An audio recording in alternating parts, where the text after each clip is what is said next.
Sus Mariosep, Opo. wala nga ang compliance eh. Ganito po. Hindi tayo, na parang tayo nagpapatintero, Madam Kowa eh. Ang tinatanong napakasimple lang, paano yung inaudit yung ghost? Bago po bayaran ng COA yan, pipirma ang resident auditor.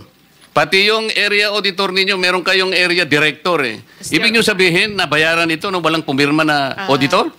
Your Honor, ganito po yung procedure natin. Wala na po tayong pre-audit, kaya po ang nagbabayad ay ang pumipirma na lang po. Wala akong pakialam sa pre-audit. I'm not asking you about the pre-audit. Meron kayong post-audit eh. Yes, Your Ito Honor. nangyari, ghost project eh. Opo. Tapos na tapos pero walang nangyari.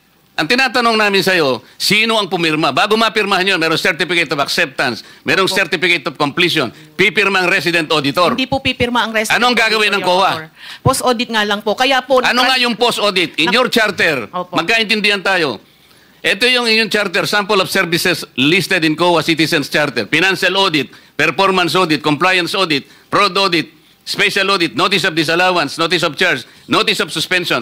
Among these, alin ang akma doon sa performance ng contract? Opo. Nasaan kayo? Papasok po siya sa compliance, sir. Sus Mariosep, Opo. wala nga ang compliance eh. Ganito po, Your Honor, marami pong observation ng mga auditors natin pagdating po sa compliance nila sa procurement. Sinong mag-a-avail ng compliance? Hindi- Sino yung auditee? DPWH po sa case po natin ngayon, Your Honor. So anong nangyari? Marami pong observation ng mga auditors natin, sir, pagdating po sa compliance nila ng 9180, Kapag sir. ba ang chairman mismo ang pumunta rito, he can present better questions than you, answers than you? Pareho lang din po yung isasagot, Your Honor. Kasi ganun Pareho po ang yung proseso isasagot. natin. Opo. O, sandali lang. Let us follow the... Mr. Chair. Mr. Chairman, Mr. Chair. I'm now being tempted to raise a point of order, Mr. Chairman. I made a motion duly seconded, Mr. Chairman, kasi nga kung... to subpoena, Mr. Yeah. Chairman, today, Mr. Chairman. I'm asking it today because they said if that will help us, okay. Any second? Yeah, it was already seconded, Mr. Oh, there's a motion and there's second. The motion is approved. Then let's Thank you, continue Mr. with the questioning. Mr. Chair. Sir, kasi yung 5 minutes ko, maraming sumingit. Last na lang, isa lang. Hindi, Very kasi wala, maiksi. hindi na makakaano itong mga kasama natin. With the permission of Senator Tolpo. Senator Tolpo.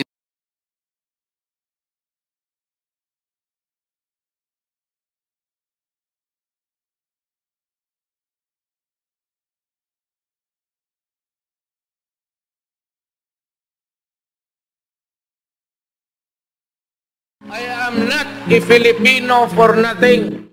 I did what I had to do.